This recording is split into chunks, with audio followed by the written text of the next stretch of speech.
మారుతున్న వాతావరణం, పెరుగుతున్న చలిగాలుల ప్రభావం మనుషులతో పాటు మొక్కలపైన తీవ్రంగా ఉంటుంది. చలి పెరిగే కొద్దీ మొక్కల్లో పెరుగుదల మందగిస్తుంది. అందున అతి సున్నితమైన అరటిలో తగ్గిన ఉష్ణోగ్రతల వల్ల ప్రత్యక్ష, పరోక్ష నష్టం ఉంటుంది. అధికంగా వీచే శీతల గాలుల వల్ల కొన్ని రకాల చీడపీడలు కూడా అరటి తోటల్లో కనిపిస్తుంటాయి. అందువల్ల అరటి తోటల్లో శీతాకాలంలో కొన్ని యాజమాన్య సస్యరక్షణ చర్యలు చేపట్టాల్సిన అవసరం ఉంటుంది.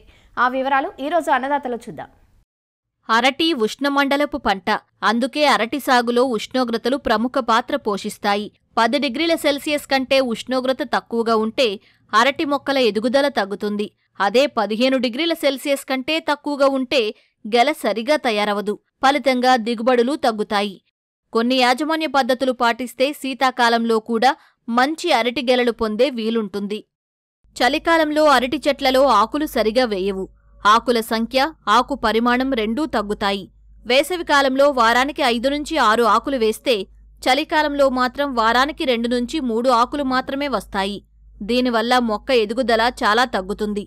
పొట్టిపచ్చ అరటి, ఎర్ర చక్కెరకేళి రకాలు తక్కువ ఉష్ణోగ్రతలను అస్సలు తట్టుకోలేవు. కర్పూర చక్కెరకేళి, నెల్లూరు అమృతపాణి రకాలు కొంతమేర చలిని తట్టుకుంటాయి. శీతాకాలంలో ఉష్ణోగ్రతలు తక్కువగా ఉండటం వల్ల భూమి నుంచి పోషకాలను వేరు సరిగా తీసుకోలేదు. అందువల్ల చలికాలంలో పోషకలోపాలు అరటిలో ఎక్కువగా కనిపిస్తూ ఉంటాయి. కాబట్టి పోషకాలను పిచికారీల రూపంలో అందించాల్సి ఉంటుంది. ప్రధానంగా కనిపించేది పొటాష్ లోపం. పొటాష్ లోపం వల్ల కాడలు చిన్నగా ఏర్పడి ఆకులన్నీ దగ్గరగా వస్తాయి. క్రింద నుంచి వచ్చే ఆకులు పండుబారిపోతాయి. దీనివల్ల ఆకుల సంఖ్య బాగా తగ్గిపోతుంది. ఇక గెలలో కాయల సైజు, నాణ్యత కూడా తగ్గుతుంది. పొటాష్ లోప నివారణకు సిఫార్సు చేసిన ఎరువులతో పాటు పైపాటుగా 5 గ్రాముల పొటాషియం నైట్రేట్ లేదా సల్ఫేట్ ఆఫ్ పొటాష్ను 0.5 మిల్లీలీటర్ల జిగురుతో కలిపి 4 నుంచి 5 సార్లు పిచికారీ చెయ్యాలి. అదే గెలలు వేసిన తర్వాత అయితే సల్ఫేట్ ఆఫ్ పొటాష్ను 5 గ్రాములు లీటరు నీటికి కలిపి గెలలో ఆఖరి హస్తం విచ్చుకున్న తర్వాత మరో 10 రోజుల తర్వాత 2 దఫాలుగా గెలలు బాగా తడిచేలా పిచికారీ చెయ్యాలి. చలికాలంలో వచ్చే మరో పోషకలోపం బోరాన్. బోరాన్ లోపం వల్ల ఆకులన్నీ పెళుసుగా, బిరుసుగా మారడం జరుగుతుంది. గెలలు కూడా పూర్తిగా బయటకు రావు. ఒకవేళ బయటకు వచ్చినా కాయలు పెరిగే దశలో కాయలు నిలువుగా పగుళ్లు ఏర్పడతాయి.